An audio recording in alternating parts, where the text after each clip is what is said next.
Si hay algo de lo que podemos estar seguros en esta mañana, es que todos los creyentes que se encuentran aquí en este lugar desean ver cambios graduales y permanentes en sus vidas.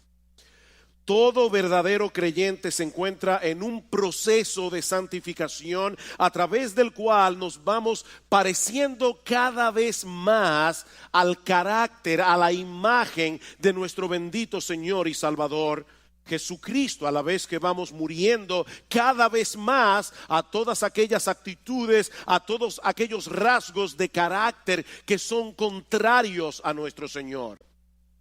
Sin embargo, no todos los cristianos están conscientes del papel tan importante que juegan las emociones en ese proceso de cambio. No todos estamos conscientes del tremendo obstáculo que las emociones pueden llegar a ser cuando no ocupan un lugar correcto en nuestras vidas. Y ese es precisamente el tema que yo quisiera tratar en esta mañana: las emociones y la santificación.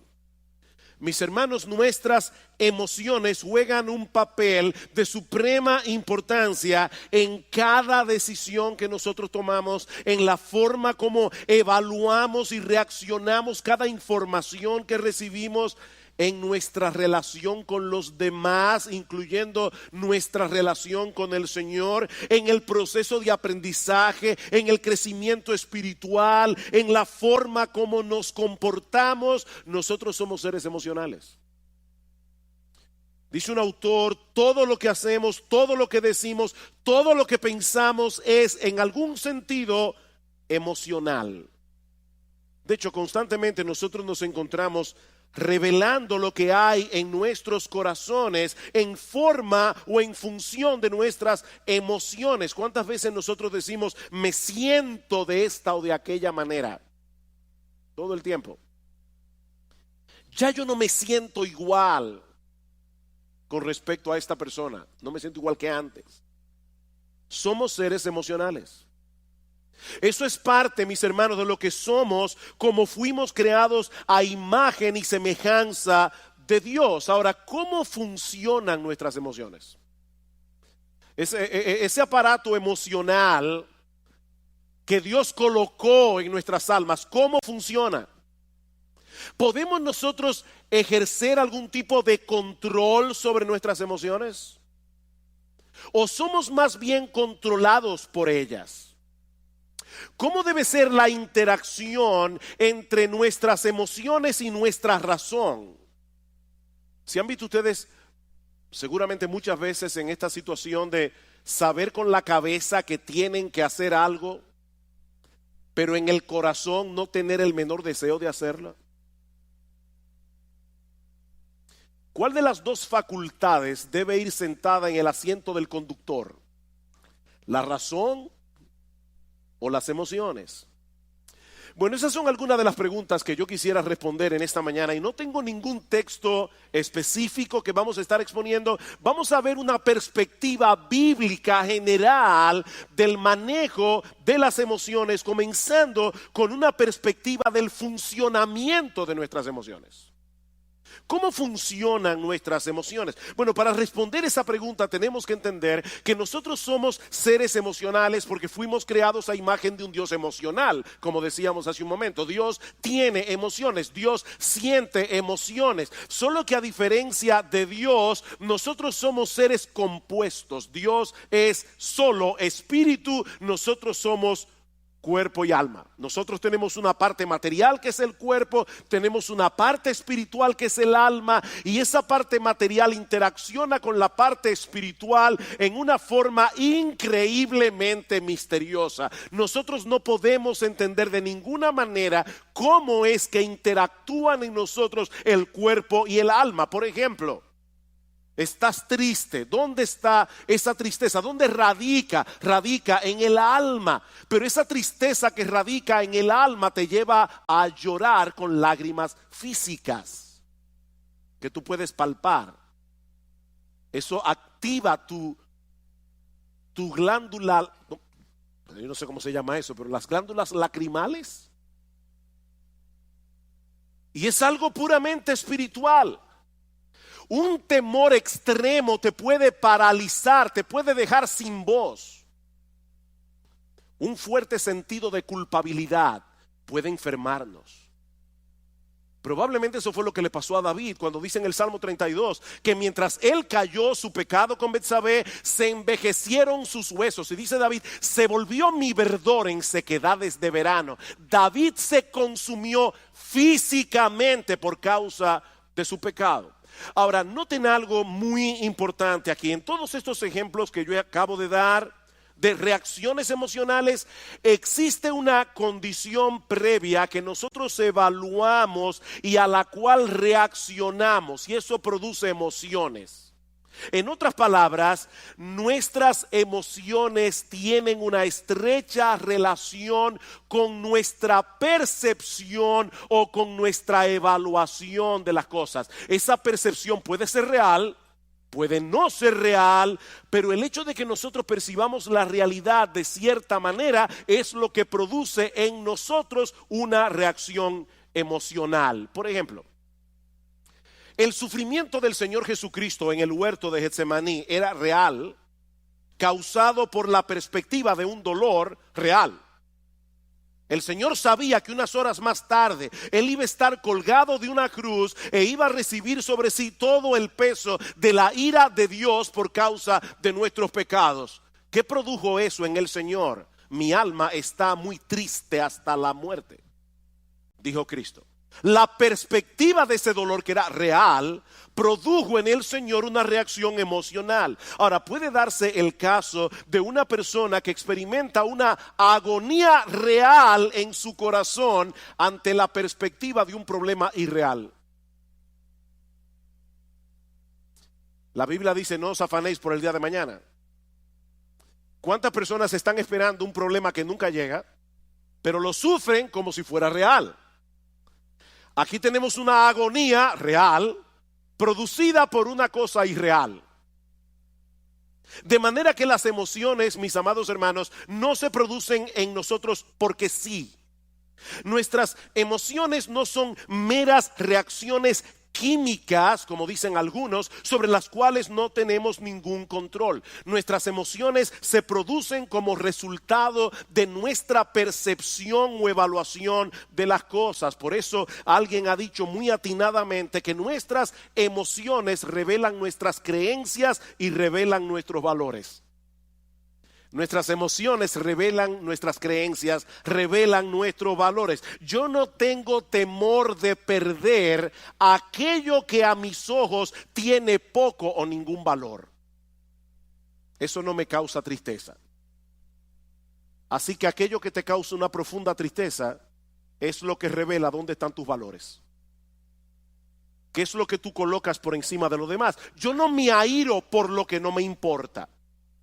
Las emociones siempre tienen un objeto en la mira que a nuestros ojos posee algún valor. Brian Borgman dice, por ejemplo, pensar en la ira no produce ira. Vamos a suponer que usted está en la universidad, están dando una clase sobre la ira. Eso no produce ira. Pero pensar en el aborto sí lo produce. ¿Se dan cuenta? Pensar en la ira no produce ira. Pensar en la injusticia del aborto sí produce ira, o debería producir ira. Ahora, por supuesto, eso no significa que antes de experimentar una emoción nos detenemos a evaluar conscientemente lo que está sucediendo a nuestro alrededor para luego reaccionar. Eso es algo que ocurre de manera instantánea. Por ejemplo, si en medio de la noche, a las 3 de la mañana, tú estás profundamente dormido, escuchas un ruido atronador en la sala de tu casa, lo más natural es que sientas temor inmediatamente, aunque tú no tengas ni idea de lo que produjo ese ruido. Ese temor se produce por la percepción de que puedes estar en peligro. No es necesario que el peligro sea real. Tal vez fue que se cayó una lámpara, el gato la tumbó. Puede ser que no haya un ladrón en la casa. El peligro no es real. pero basta con que tengamos la percepción de que podemos sufrir algún tipo de daño y eso va a disparar en nosotros la emoción del temor. Y lo mismo ocurre a la inversa. Un individuo puede estar tan seguro de que van a darle un aumento de sueldo que él ya lo está disfrutando sin tenerlo en la mano, aunque al otro día lo boten de la empresa. Y eso lamentablemente pasa muchas veces. O puede suceder que un individuo esté tan seguro de que la muchacha que le gusta le va a decir que sí, que él ya está experimentando la emoción de la boda. Pero resulta que ella le dice que no. Es así como funcionan nuestras emociones. El objeto de nuestra esperanza puede ser una mera ilusión, pero causa una emoción real. Ustedes recuerdan, luego de la victoria de Saúl contra el pueblo de Amalek, que Samuel mandó a llamar al rey Agag, a quien Saúl le había perdonado la vida, a pesar de que Dios le había dicho explícitamente que lo matara. Dice la Biblia en 1 Samuel capítulo 15, versículo 32, que Agag vino delante de Samuel alegremente, pensando dentro de sí que el peligro había pasado. Unos minutos más tarde fue descuartizado. Su alegría fue real, pero su perspectiva de la realidad no lo era. Y eso nos lleva de la mano a nuestro segundo encabezado. Ya vimos, yo espero que se haya podido entender cómo funcionan las emociones, cómo se disparan las emociones. Bueno, veamos ahora en segundo lugar nuestra responsabilidad en el control de las emociones.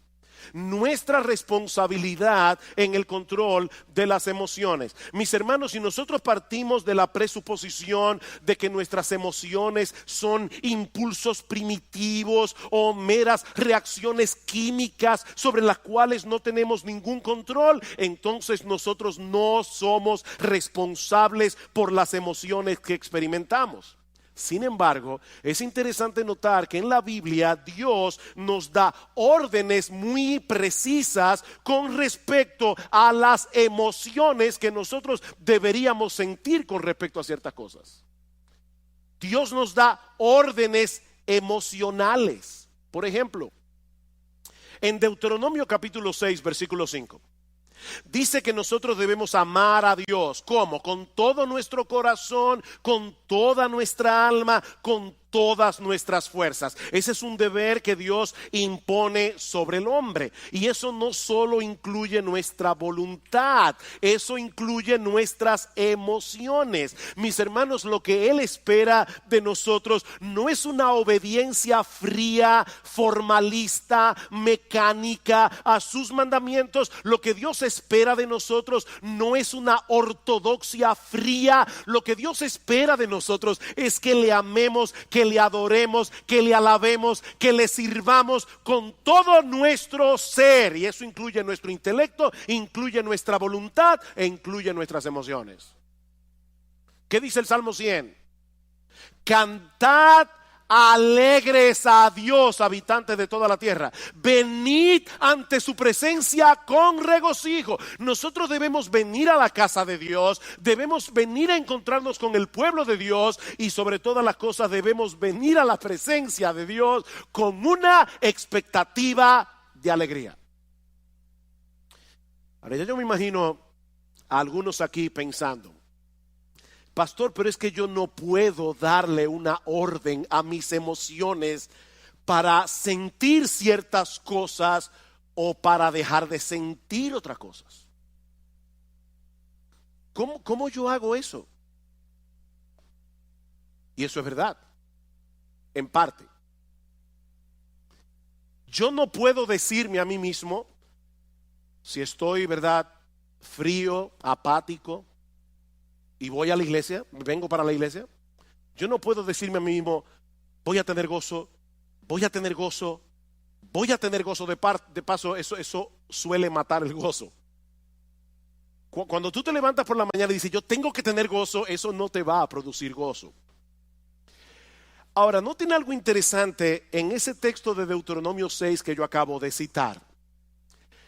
Dice el Señor, amarás, ¿verdad? Amarás al Señor tu Dios con todo tu corazón, con toda tu alma, con toda tu mente.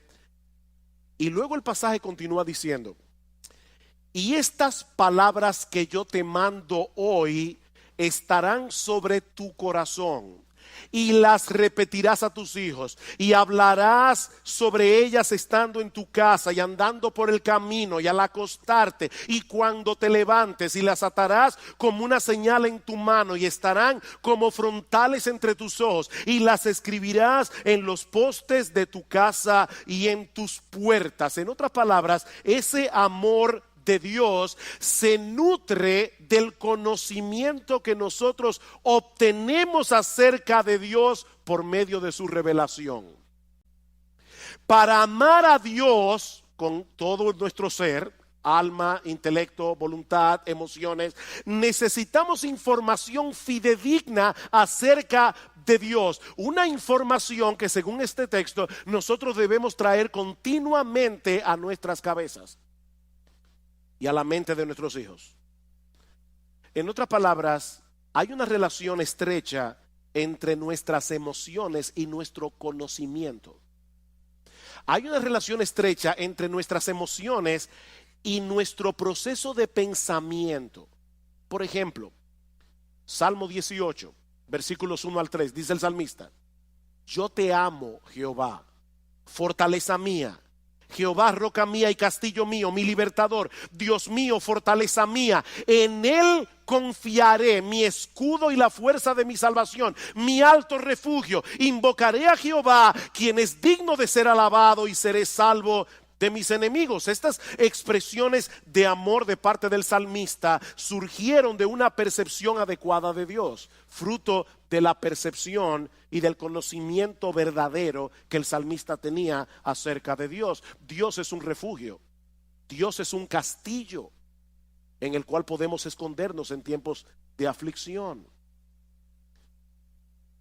Y lo mismo podemos decir acerca del amor al prójimo. Los dos mandamientos más importantes son: amarás al Señor tu Dios y al prójimo como a ti mismo.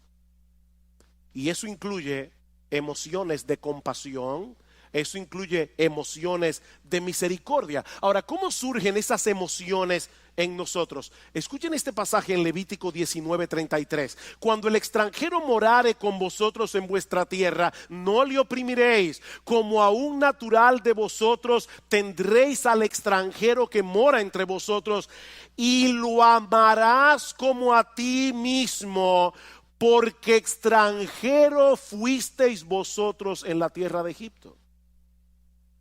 ¿Se dieron cuenta de esa conexión? Lo amarás como a ti mismo, porque extranjeros fuisteis vosotros en la tierra de Egipto. En otras palabras, la memoria de sus penurias, cuando ellos eran extraños, extranjeros y esclavos en Egipto, podía disponer sus corazones a experimentar misericordia y compasión por los extranjeros. El hecho de ponernos conscientemente en el lugar del que sufre es una forma de cultivar algunas emociones que generalmente acompañan un amor genuino al prójimo. ¿Saben cuál es nuestro problema? Nosotros vivimos tan centrados en nuestro pequeño mundo, en nuestro pequeño reino, que no nos ponemos en el lugar de los demás y consecuentemente no sentimos las emociones que deberíamos sentir asociadas con el amor al prójimo. Somos demasiado egocéntricos. Así que, hermanos, nosotros somos responsables por el cultivo de emociones piadosas. Somos responsables. En Romanos capítulo 12 el apóstol Pablo da una serie de mandatos. Y observen cómo cada uno de estos mandatos va conectado con nuestra vida emocional. El que preside debe hacerlo con solicitud. El que hace misericordia debe hacerlo ¿cómo? Con alegría. Debemos aborrecer lo malo, debemos seguir lo bueno. Amaos los unos a los otros con amor fraternal. En lo que se requiere diligencia, no debemos ser perezosos. Debemos ser fervientes en el espíritu. Debemos ser gozosos en la esperanza. Debemos ser sufridos en la tribulación. Emoción tras emoción tras emoción, conectado con nuestros deberes. La vida cristiana que es digna de Dios y de su agrado, mis amados hermanos, incluye un sano despertar de nuestras emociones. Y eso me lleva ahora a mi tercer y último encabezado. Ya vimos cómo funcionan las emociones, ya vimos la responsabilidad que tenemos de controlar nuestras emociones. Veamos ahora el papel que juega la verdad en el control de nuestras emociones. El papel que juega la verdad en el control de nuestras emociones. Ya hemos visto que las emociones tienen una estrecha relación con nuestro entendimiento, con nuestra evaluación de lo que percibimos. Por lo tanto, mis hermanos, los pensamientos con los que llenamos nuestras mentes, aquellos pensamientos que son el objeto de nuestra meditación, jugarán un papel de suprema importancia en las emociones que sentimos, para bien o para mal. Por eso Pablo dice en Romanos capítulo 12 que nosotros no debemos conformarnos a este siglo, sino que debemos ser transformados por medio de la renovación de nuestro entendimiento. El proceso de santificación en la vida cristiana tiene como centro operativo nuestro entendimiento, no nuestras emociones. ¿Oyeron eso, hermanos? El proceso de santificación tiene como centro operativo nuestro entendimiento, no las emociones. Nosotros llegamos a la vida cristiana con muchas mentiras en nuestras mentes que ahora deben ser gradualmente desplazadas por la luz de la verdad de Dios revelada en su palabra. Eran estas mentiras las que estaban detrás de todo comportamiento pecaminoso y de toda emoción pecaminosa. Vamos a Efesios capítulo 4, versículo 17.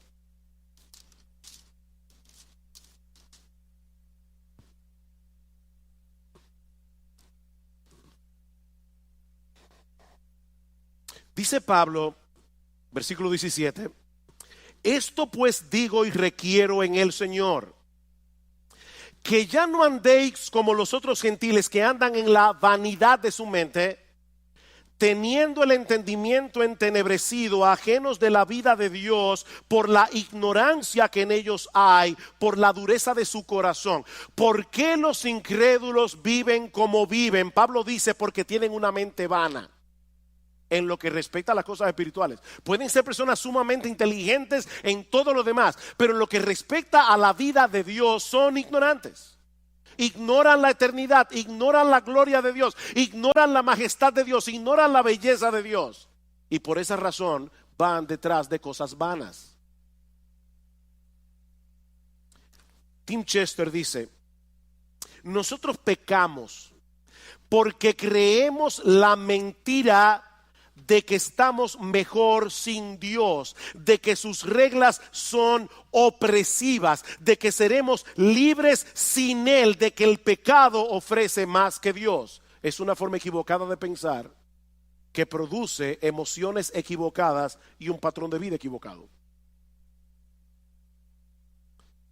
Más adelante dice Chester, no mucha gente se ve a sí misma como alguien que cree mentiras. Pero cada vez que nosotros dejamos de confiar en la palabra de Dios, estamos creyendo en otra cosa, ¿no es así? Y esa otra cosa siempre es una mentira. La palabra de Dios es verdad. Todo lo que tú crees que es contrario a la palabra de Dios es una mentira. Y esa mentira va a producir en ti pecado. Y mis hermanos, esto es algo crucial. Recuerden que nuestras emociones dependen de nuestra percepción de la realidad. ¿Por qué nos deprimimos y nos amargamos ante las circunstancias adversas de la vida? ¿Por qué? Oh, pastor, pero eso es obvio. Si yo tengo un problema económico, me voy a deprimir porque tengo un problema económico. Si tengo un problema de salud, me voy a deprimir porque tengo un problema de salud. No. La razón por la que nos deprimimos y nos amargamos ante las circunstancias adversas de la vida es porque en el fondo de nuestros corazones nosotros no creemos que Dios esté en control. Es porque en el fondo de nuestros corazones nosotros no creemos que Dios nos ama. Nosotros no creemos que Dios está obrando a nuestro favor. ¿Se dan cuenta? Y no importa lo que tú digas con tu boca acerca de lo que tú dices creer. No, tu vida emocional revela qué es lo que tú realmente crees. Alguien decía que hay una brecha, un abismo entre lo que nosotros creemos en teoría y lo que creemos en la práctica. Hay una brecha allí. Déjenme ponerles un ejemplo. Y quiero ser lo más práctico que yo pueda, por eso estoy poniendo muchos ejemplos en esta mañana, porque este no es un tema fácil de entender. No es algo tan fácil de agarrar conceptualmente. Basado en la enseñanza de Pablo en la carta a los Colosenses, una de las cosas que Pablo nos dice en esa carta es que nuestra identidad está en Cristo y que nosotros estamos completos en Él. Colosenses capítulo 2, versículo 9 al 10. Eso quiere decir, mis amados hermanos, en términos bien prácticos, que nosotros no tenemos que tratar de probarle nada a nadie. Nosotros no tenemos que tratar de impresionar a nadie con nuestro desempeño, porque nuestra valía no depende de nosotros, depende únicamente de Cristo. Únicamente. De hecho, como decíamos cuando predicamos la serie de Colosenses, nosotros ni siquiera tenemos que tratar de impresionar a Dios, porque ya Jesús lo impresionó por nosotros. Ahora bien, un creyente puede estar aquí hoy en la mañana escuchando esto que yo acabo de decir como una declaración. Nuestra valía, nuestra identidad, todo está en Cristo. Nosotros estamos completos en Cristo. Un creyente puede estar aquí hoy, ahora mismo, en esta mañana, y estar asintiendo a esta enseñanza bíblica con todas sus fuerzas. Si nuestra identidad está en Cristo, o como dice Pablo en el capítulo 3 de Colosenses, nuestra vida está escondida en Él. Pero resulta que mañana, cuando este individuo que está aquí sentado hoy llega a su trabajo, le dan la información de que él ha sido despedido. Era un trabajo muy bien remunerado en una empresa muy reconocida. Ahora, esta persona tiene buenos ahorros, ha recibido una abundante remuneración por sus prestaciones laborales. Sin embargo, ahora se siente profundamente abatido, profundamente deprimido, porque en su mente él ha perdido su razón de ser en la vida. Antes él era alguien, porque él trabajaba en esta empresa tan reconocida. Pero ahora él se siente como un don nadie, más digno de compasión que de respeto. ¿Saben por qué? Porque en la mente de ese individuo, no importa la teología que él decía con la boca, en la mente de este individuo su identidad no depende de Cristo, depende de sus logros personales. Y eso le puede pasar a un padre. O sea, su identidad depende de que la gente lo reconozca como un buen padre. Una madre, su identidad depende de que la gente la reconozca como una buena madre. Y por supuesto, cuando sus hijos hacen una de las suyas, sobre todo públicamente, delante de todo el mundo, su universo se desmoronó, porque toda su identidad descansaba en esa identidad que esa persona había forjado. Ahora fíjense, este individuo que perdió el empleo, él sigue siendo cristiano, ¿verdad que sí? Él es creyente, solo que ahora es un creyente desempleado, de manera que su identidad primaria no ha cambiado, sigue siendo exactamente la misma. Él es un pecador salvado por gracia, justificado por la fe en la persona del Señor Jesucristo. El problema es que él todavía continúa sintiendo la necesidad de probar algo. No sé si se dan cuenta de lo que estoy tratando de explicar aquí. Él está tratando de probar algo, de justificarse ante los demás, o de justificarse ante sí mismo, cuando lo cierto es, mis amados hermanos, que nosotros no tenemos nada que probar. Cristo es nuestra identidad y eso no cambia con las circunstancias. ¿Ven ustedes, mis hermanos, cómo la mentira obra en nosotros? Así que si queremos ver cambios en nuestras vidas y llegar a ser emocionalmente estables, necesitamos que la verdad de Dios revelada en su palabra continúe desplazando las mentiras de nuestros corazones. Dice Tim Chester, la santificación consiste en hacer cada vez más pequeña la brecha que hay entre nuestra fe confesional y nuestra fe funcional. Nuestra fe confesional, lo que tú dices creer, tu teología, con lo que tú realmente crees en la práctica. Y más adelante, él añade, tratar de cambiar únicamente nuestra conducta no funciona, porque las mentiras que crearon esa conducta continúan allí todavía. Vamos al Salmo 119.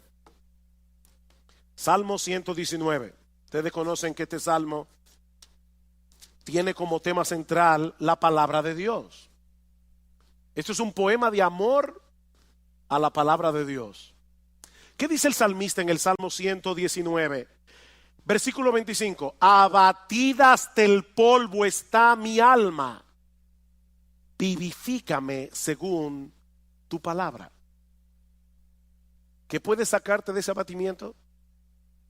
La verdad de la palabra de Dios. Versículo 28. Se deshace mi alma en ansiedad. ¿Qué debo hacer? ¿Tomar un ansiolítico? No, susténtame según tu palabra. Versículo 49. Acuérdate de la palabra dada a tu siervo, en la cual me has hecho esperar. Ella es mi consuelo en mi aflicción, porque tu dicho, lo que tú dices, Señor, que es la verdad verdadera, es lo que me ha vivificado. Versículo 92. Si tu ley no hubiese sido mi delicia, ya en mi aflicción hubiera perecido. Nunca jamás me olvidaré de tus mandamientos, porque con ellos me has vivificado, con la palabra de Dios. Versículo 111. Por heredad he tomado tus testimonios para siempre, porque son el gozo de mi corazón. Mis hermanos, ¿qué es lo que el salmista está diciendo aquí? Que es la verdad de Dios revelada en su palabra la que nos hace libres. Es la verdad de Dios revelada en su palabra la que nos consuela. Es la verdad de Dios revelada en su palabra la que levanta nuestra alma abatida. Es la verdad de Dios revelada en su palabra. Es el evangelio, mis hermanos, lo que nos hace libres. Es la verdad revelada en la palabra de Dios la que debe ir sentada en el asiento del conductor de nuestras vidas, no las emociones.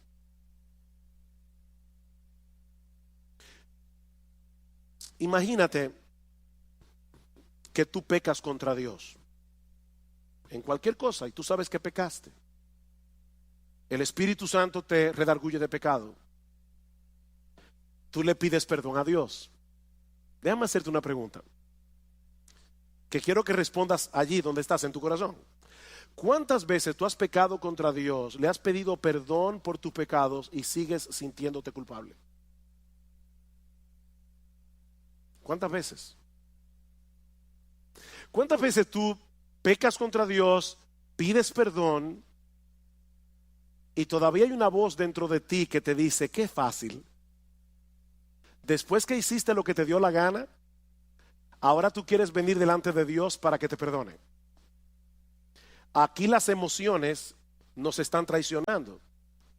Porque la Biblia dice que si confesamos nuestros pecados, Él es fiel y justo para perdonar nuestros pecados y limpiarnos de toda maldad.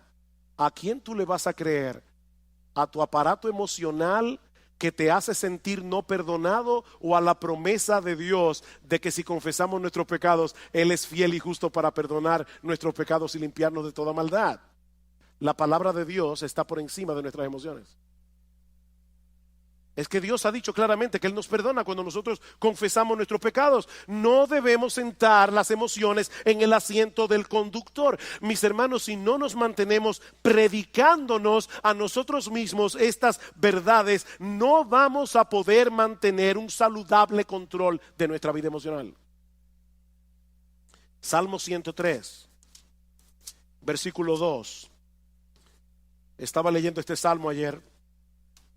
Bendice, alma mía, a Jehová, y bendiga todo mi ser su santo nombre. Bendice, alma mía, a Jehová, y no olvides ninguno de sus beneficios. Él es quien perdona todas tus iniquidades. Él es el que sana todas tus dolencias. Él es el que perdona todas tus iniquidades. Pero lamentablemente muchos creyentes olvidan este aspecto fundamental de la vida cristiana. Como dice Sinclair Ferguson, nuestro problema es que pensamos con nuestros sentimientos, no con la cabeza. Nosotros pensamos con el corazón, pensamos con los sentimientos. Tengo que poner otro ejemplo. ¿Qué debe hacer un creyente que no siente gozo en Dios? ¿Alguna vez has venido a la iglesia y estás cantando y tú tienes el corazón como un témpano de hielo? Eso nunca te ha pasado. Te felicito. A mí me ha pasado.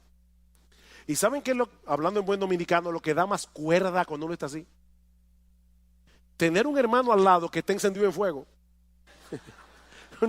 Uno está aquí tratando de alabar a Dios, pero uno sabe que está con el corazón como un témpano de hielo, y el hermano que está aquí al lado él está en el cielo. ¿Qué debe hacer un creyente en esa situación? Él debe, una de las cosas que él no debe hacer, una de las cosas que él no debe hacer es fingir una emoción que él no tiene. No hagas eso es mentira. Pero una de las cosas que tú debes hacer es recordarte a ti mismo que Dios sigue siendo nuestro gozo y aceptarlo por fe. Aunque en ese momento no estés sintiendo nada, Dios sigue siendo nuestro gozo y yo debo aceptarlo por fe. Tu gozo no va a retornar pensando en el gozo o deseando el gozo, sino enfocándote en las verdades acerca de Dios reveladas en su palabra. Es mirando a Dios, no al gozo. No persigas al gozo, persigue a Dios. ¿Cómo yo persigo a Dios? Enfocando mi mente en lo que Él me ha dicho que Él es en su palabra. Y yo voy a comenzar a recordar atributo tras atributo tras atributo de lo que Dios revela de sí mismo en su palabra, hasta que mi corazón comience a arder otra vez. Y puede ser que eso no pase inmediatamente.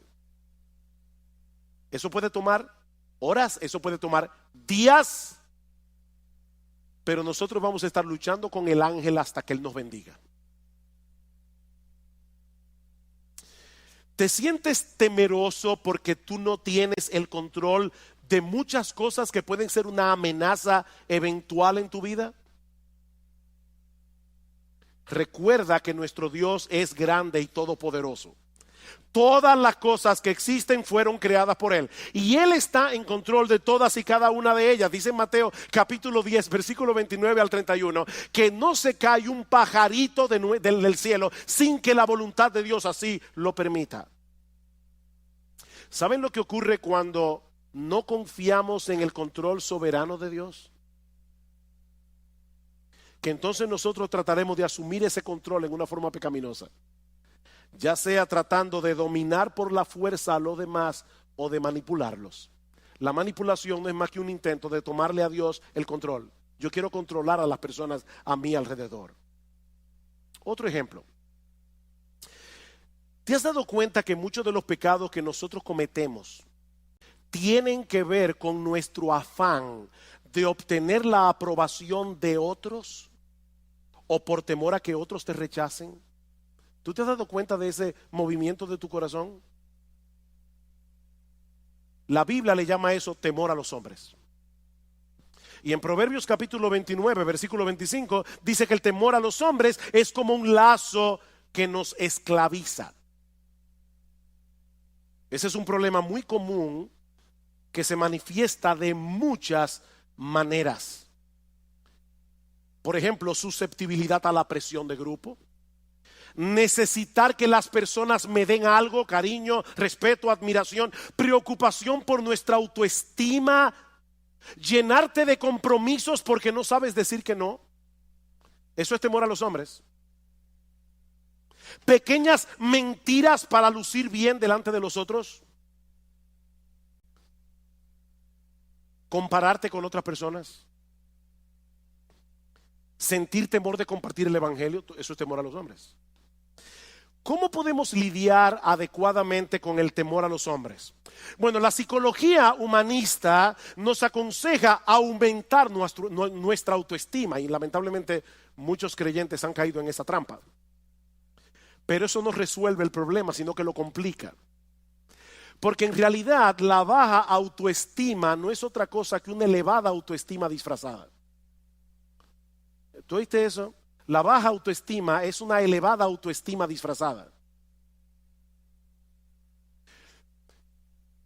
Déjeme explicar eso, porque sé que veo la cara de algunos mirándome así como con una cara de signo de interrogación. Una persona puede ser muy tímida, le da temor abrir la boca, y algunos dicen es que el pobre tiene una baja autoestima. No. La razón por la que él o ella es tímido es porque se estima tanto que él tiene miedo de abrir la boca y confirmar ante los demás que es un tonto. Es mejor callarse y dejar que las personas sospechen que tú eres un tonto, abrir la boca y confirmar que lo eres. Entonces la razón por la que mucha gente es tímida es porque no quiere descubrirse delante de los demás, porque se estima demasiado a sí misma. Si no se estimara tanto, no tuviera temor de los demás. En el fondo, nuestro problema con todas esas cosas que yo he mencionado es que estamos creyendo que no tenemos el estatus que creemos merecer. Alguien dice, nosotros elevamos deseos que a menudo son buenos en sí mismos, el deseo de ser amado, el deseo de afirmación, el deseo de respeto. Elevamos eso al nivel de necesidades sin las cuales pensamos que no podemos tener una vida equilibrada. Hablamos de necesitar la aprobación y la aceptación de otros cuando nuestra verdadera necesidad es glorificar a Dios y amar a las personas. Esa es tu verdadera necesidad, glorificar a Dios, no que la gente viva para ti. ¿Cuál es el remedio para el temor a los hombres? El temor a Dios.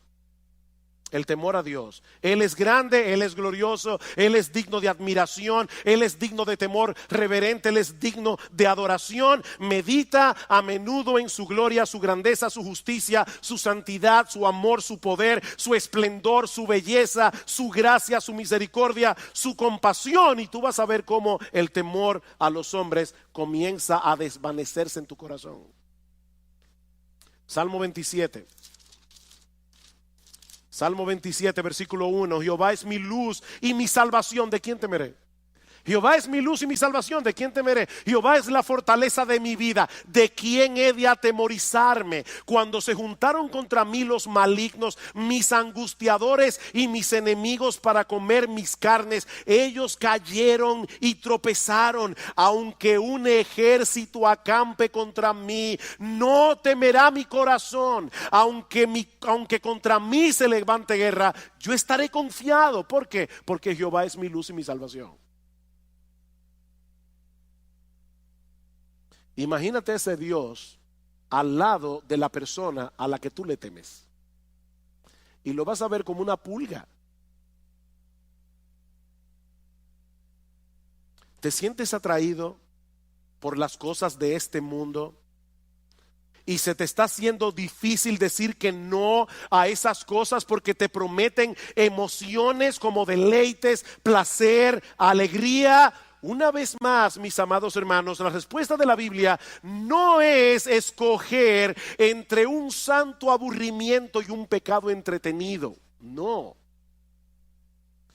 La Biblia nos invita más bien a buscar ese deleite, ese placer, esa alegría en el único lugar donde realmente puede ser hallado, en Dios mismo. En Dios mismo. ¿Recuerdan ustedes lo que Cristo le dijo a la mujer samaritana? El que bebiere de esta agua volverá a tener sed, mas el que bebiere del agua que yo le daré no tendrá sed jamás, sino que será en él una fuente de agua que salte para vida eterna. ¿Qué es esa fuente de agua? ¿Saben qué es esa fuente de agua? Dios mismo. Es el Espíritu Santo morando en nuestro interior. ¿Y cómo lo sabemos? Porque más adelante en Juan capítulo 7, versículo 37 al 38, escuchen lo que dice el Señor Jesucristo. En el último y gran día de la fiesta, Jesús se puso en pie y alzó la voz diciendo: si alguno tiene sed, venga a mí y beba. El que cree en mí, como dice la Escritura, de su interior correrán ríos de agua viva. ¿Qué le dijo a la samaritana? El que bebiere de esta agua volverá a tener sed. El que bebiera del agua que yo le daré no tendrá sed jamás, sino que será en él una fuente de agua que salte para vida eterna. ¿Cuál es esa fuente de agua? Versículo 39. Esto dijo del Espíritu que habrían de recibir los que creyesen en él. Es Dios por su Espíritu morando en nuestro corazón. Es una fuente de agua que salta para vida eterna. Los deleites de este mundo no perduran. Nosotros fuimos creados para disfrutar de un deleite más profundo y perdurable, el deleite de conocer a Dios y de tener comunión con Él. Alguien decía que cada vez que nosotros pecamos es porque pensamos que el placer del pecado es real y que el gozo en Dios es insustancial o distante. Pero lo cierto es, oigan esto, hermano, porque es importante, es exactamente al revés. Cada gozo que experimentamos en esta vida es una sombra de la fuente de todo gozo, que es Dios mismo. Cada gozo que tú experimentas es una sombra del verdadero gozo que se encuentra en Dios. Y mis hermanos, yo podría continuar en esta mañana multiplicando los ejemplos, pero el tiempo se ha ido.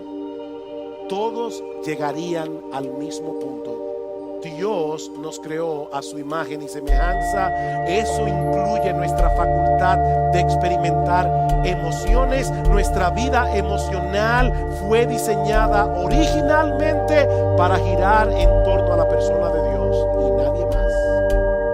Podemos disfrutar de un montón de cosas creadas por Él para nuestro deleite, pero si sustituimos a Dios por esas cosas, ya hemos caído en el pecado de la idolatría. Y la idolatría es blasfema, es dañina y es destructiva. Dice el Salmos 16:4: se multiplicarán los dolores de aquellos que sirven diligentemente a otro Dios. Si queremos tener una vida emocional estable y seguir avanzando en nuestra santificación progresiva, lo que necesitamos no es terapia psicológica, lo que necesitamos es llevar cautivo todo pensamiento a la obediencia a Cristo. Llenar nuestras mentes con la palabra de Dios y creer ciertamente lo que dice la palabra de Dios. Pongamos la verdad de Dios revelada en su palabra en el asiento del conductor. Sentemos las emociones en el asiento del pasajero y sigamos corriendo nuestra carrera con paciencia, con los ojos puestos en Jesús, buscando en Él y solo en Él lo que solo Él puede dar.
We've got it all figured out. Oh, that smug little smile, no doubt. Throwing out your words like the gold, but everyone sees the truth you sold. Could be yes, you say with glee, but it's all just fake humility.